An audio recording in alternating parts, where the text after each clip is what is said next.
It's Vince Staples. They finally let me in the Criterion closet. I'm excited, and let's see what we can get. Robert Townsend. Robert Townsend, you do not get enough credit. We love you for your creativity. The Five Heartbeats, Meteor Man, Hollywood Shuffle, we love it. The satire in here, the commentary here, the tongue-in-cheek delivery of the lines, the mustache and the haircut.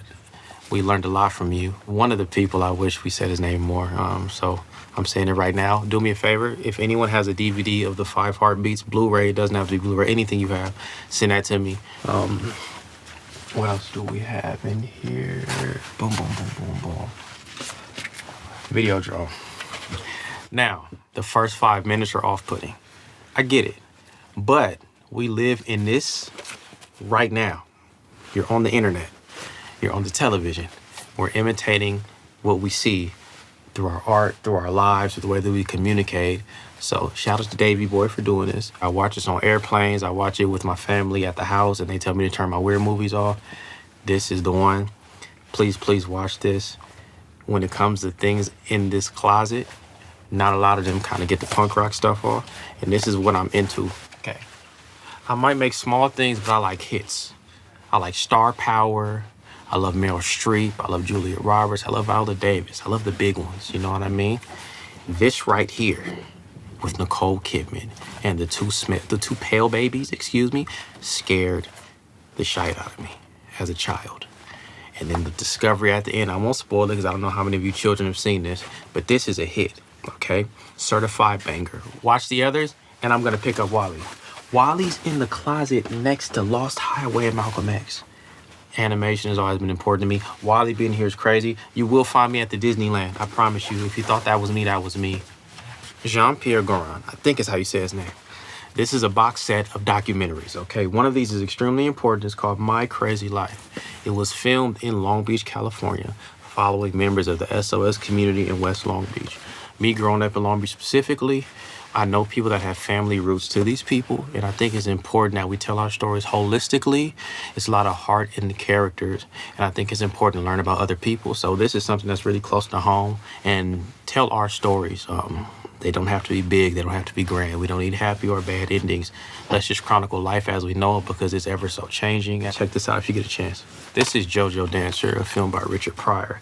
And the weird thing about this is that it might not have been the most successful or the most critically acclaimed for someone who's such a big star, but see the way that he views the world is really, really close to the way that my parents and the people around me in my community kind of viewed the world. It's kind of a nihilistic, cynical thing, but still looking for light and hope and understanding of who you are and trying to be a well-rounded person. If you kind of look at this film from the scope of someone who, was in pain and was trying to learn themselves, it ends up being much more valuable. The spiritual nature of films, I think, is important. It's the entry point. So, yeah, definitely check out JoJo Dancer.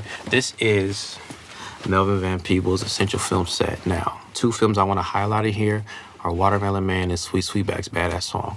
The reason I want to highlight these are that one leads to another. You get the studio, you get the budget, you want to tell the story that is unique and fun, and sometimes it might not be the right decision. And you learn from your mistakes, your connectivities with people, the disconnects with people, and you take something and try to create something holistic that will be free of regret, that will be free of fear, that will be free of just anxiety. And we all heard the term blaxploitation. We've all heard of Coffee and Shaft, I'm Gonna Get You Sucker, all these things that ended up deriving from a film called Watermelon Man that didn't quite have the best reception, but one thing does lead to another, and you can't quit, you can't get down, you have to continue to create and get better and better and better. And he's a founding father, and that movie gave him the ability to create what he did later down the line, which gives us the ability to create what we do now. So you gotta shout out to him for that. Great legendary man, Lynch Oz. Now the reason this is important is because I too steal from The Wizard of Oz at every chance I can. It gave me an understanding that, you're not the only one that loves this movie, Wizard of Oz meaning. And not that I felt like I was the only one, but I felt like the only one that made like some super dark stuff. But David Lynch, he had a lot of things that people didn't understand, and a lot of things that were kind of off the cuff and weird. And to see that they derived from something so pure, Not that The Wizard of Oz was pure, because just for Judy Garland, and we will never forget you. And if we find out who did that to Judy, we'll dig you up. Just to have reference points from great directors and things that you can pull from.